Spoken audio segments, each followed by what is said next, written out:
आई भैया एक भजन और बाबा भोलेनाथ के चरणों में मैं अपने आप को समर्पित करते हुए कहते हैं, दरबार में शिव गुरु के दुख दर्द मिटाए जाते हैं। दुनिया के सताए लोग यहाँ सीने से लगाए जाते हैं। आई बाबा भोलेनाथ के चरणों में एक भजन कहना है क्या? शिव गुरु के जो चर्चा में आता,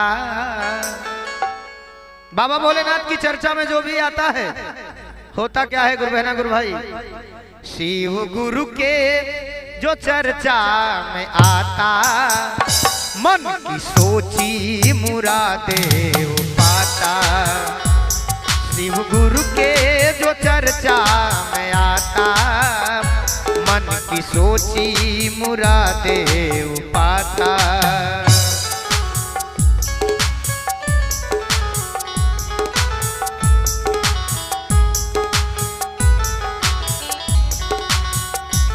शिव गुरु के जो चर्चा में आता, मन की सोची मुरादे पाता।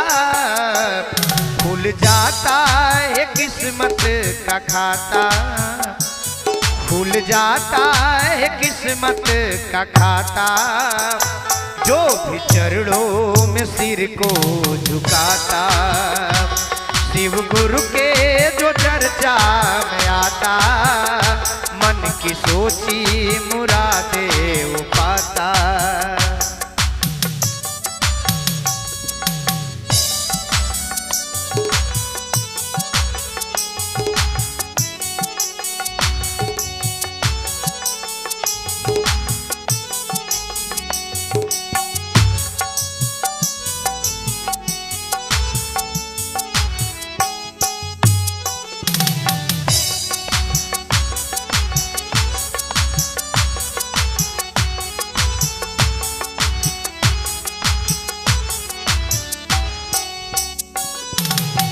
कहना है गुरु भाई गुरु बहना, जो भी दिल से याद करता है बाबा भोलेनाथ को, हर मन की अनुभूतियां पूरी होती है।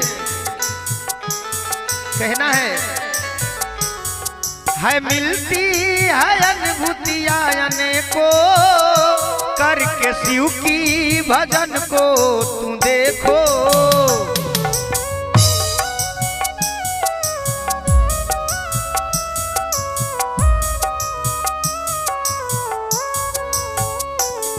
है मिलती अनुभूतियां अनेकों, करके शिव की भजन को तू देखो। दर से कोई भी खाली न जाता, भरता झोली है उनका विधाता विधाता।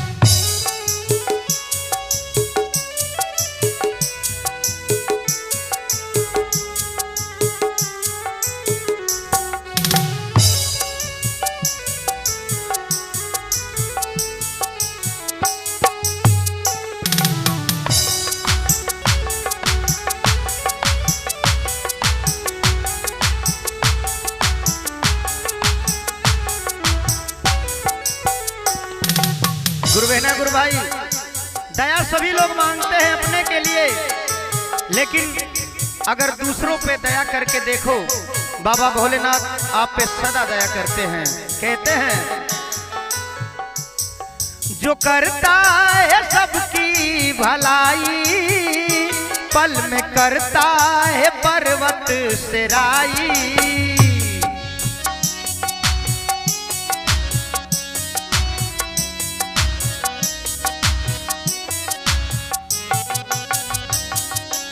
हमारे बाबा भोलेनाथ इतने अंतर्यामी हैं, जो भी दूसरों को भला करता है शिव गुरु उन पे दया करते हैं। जो करता है सबकी भलाई, पल में करता है पर्वत से राई। उनकी महिमा भी जो कोई गाता, उनकी महिमा भी जो कोई गाता, मानो जीवन सफल हो जाता। उनकी महिमा भी जो कोई गाता, मानो जीवन सफल हो जाता। हे शिव गुरु के जो चर्चा में आता, शिव गुरु के जो चर्चा में आता, मन की सोची मुरादे वो पाता। मन की सोची मुरादे वो पाता, मन की सोची मुरादे वो पाता।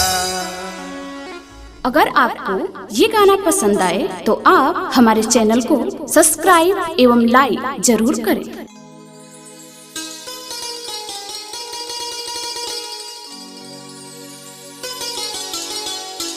आप अपना audio recording, live recording, new music व वीडियो रिकॉर्डिंग, वीडियो शूटिंग कराने के लिए संपर्क करें बादल स्टूडियो सादात गाजीपुर।